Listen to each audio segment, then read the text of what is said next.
I started working this molar again. I got into this hole between the two molars. And now it looks like it's starting to bleed again. So what that means is I have a pretty good chance of bleeding it out. Now I suspect that the infection is in my neck somewhere. So this is going to seem a little weird. Of course, I don't want to kill myself either. Just a little bit of light pressure. And then what I'm attempting to do is to loosen this corner construction that's kind of blocking everything. I made some really good progress. So if that's the end of it, then that's the end of it. I can come back and I can get this corner construction later if I have to. Same goes for the abscess. Let's just see if I can get this corner construction to come loose. I sort of like the idea of going to town, but I guess if I don't, I don't. Maybe it just takes a while. This is 34. This is actually a pretty good one. What is it? This is stuff. It doesn't want to come loose. The only thing it can possibly be is calculus and dead membrane. No other possible resistance. Okay, enough of this. Just a little confused. So it's pretty clear. There's a pretty fair amount of stuff there on the face of that tooth. And it's just not going to want to give up so readily. It is what it is. And it's sensitive. Okay. And it is open, so I shouldn't be so quick to stop. Could also try this. This is the Montana Jack. I might have some luck with this. That's a possibility as well. It's Montana Jack. I can pretty much work my way down the tooth, get some of this membrane. See, what I'm concerned about is that if there's some bone there, and I'm crossing over the bone and scraping on that instead of tooth. The only way really to be completely sure is to kind of follow along the tooth. Sort of work your way down. Well, let's face it, it's no fun. You just sort of be very deliberate about where you start. Let's see.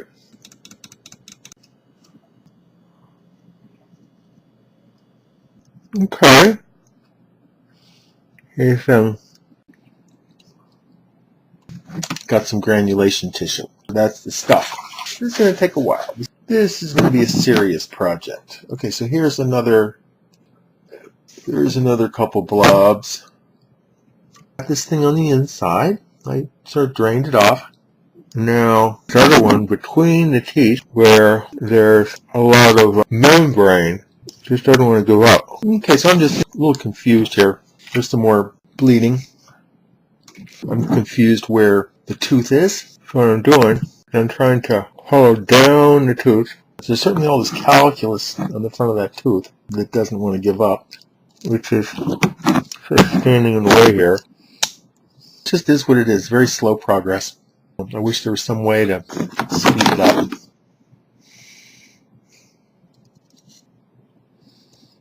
There.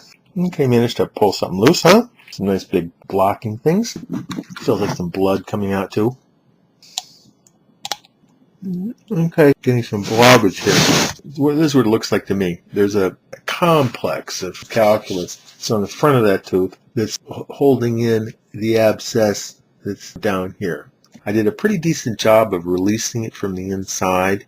I went in there, I got it to release some more, so I'm like halfway happy with that. And there's probably some in the corner, there's probably a fair amount of releasing, but more or less it's just going to have to get released all around. The big release that I did last week, I kind of have this feeling like there's a big lake down there. And there may be some more big releases too. So we'll just see how that all turns out. So I'm making some progress. I just want to do it from the inside. I could do it from the outside too, but I just don't want to. Because I'm concerned about the buccal nerve. And I could, I suppose, but I don't want to expand my field either. There, see there's some stuff. There, there's some more. There, I can actually bleed out some abscess here.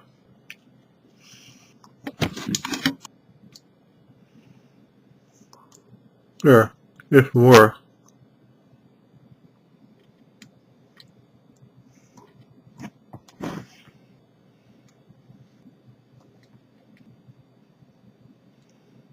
Okay, that's pretty good. Okay, so those are some blobs. So, like any time you get a chance to bleed out abscess, that is the priority. Take a look. Here's roughly about 4 pretty decent sized blobs there. See, because the abscess is putting pressure on everything, the teeth, the neck, everything. And then I'm pretty sure what happens is it just fills up. It's just kind of like this lake. So you get to it, and then it'll fill up again.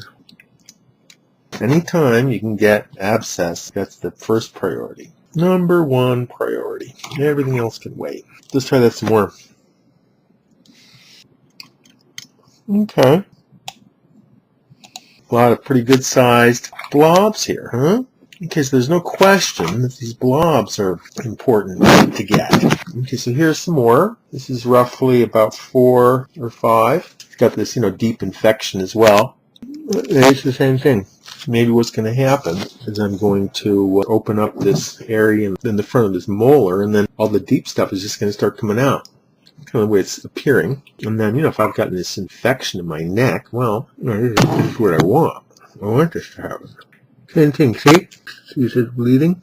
See what's happening is I'm loosening the stuff, and then the biofilm just kind of creates this little empire is what happens. So once you start opening up the exit path, I'm pretty much just trying to stick with the tooth is what I'm trying to do. Here's another 4, pretty good sized pieces.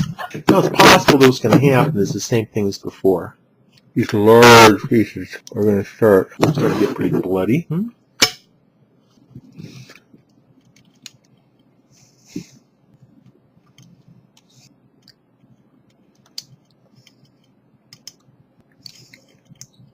Real good.